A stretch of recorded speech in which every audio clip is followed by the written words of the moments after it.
இஸ்லாமிய வரலாற்றில் இன்றைக்கும் இந்த கர்பலாவை எப்படி நினைக்கிறோமே, ஆனால் முஹர்ரம் 10 வந்து விட்டால் அதை ஒரு துக்க நாளாக, அதை நாம் கொண்டாடக்கூடியவர்களாக, அதற்கென்று ஃபாத்திகாக்களை செய்யக்கூடியவர்களாக, பொதுவாக இதை துக்க நாளாக உருவாக்கியவர்கள் ஷியாக்கள். அவர்கள் தங்கள் கிதாபுகளில் எழுதியிருக்கிறார்கள், ஹுசைன் ரதியல்லாஹுவை இழந்ததற்காக வேண்டி அவர்கள் அளவில்லை, ஹுசைன் ரதியல்லாஹுக்கு துரோகம் செய்தவர்கள் உபைதுல்லா பின் ஜியாத் கத்தியாக வேண்டுமையானால் இருந்திருக்கலாம்.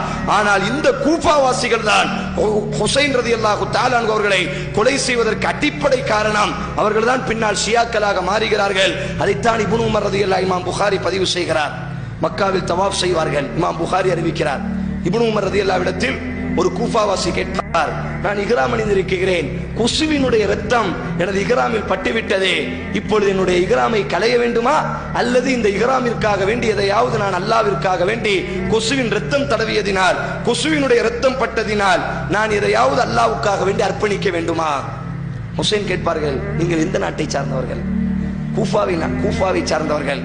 நபியினுடைய பேரரினுடைய இரத்தமே உங்களுக்கு மதிப்பில்லாமல் இருந்த பொழுது கொசுவின் இரத்தத்தை பற்றி கேட்கிறீர்களா?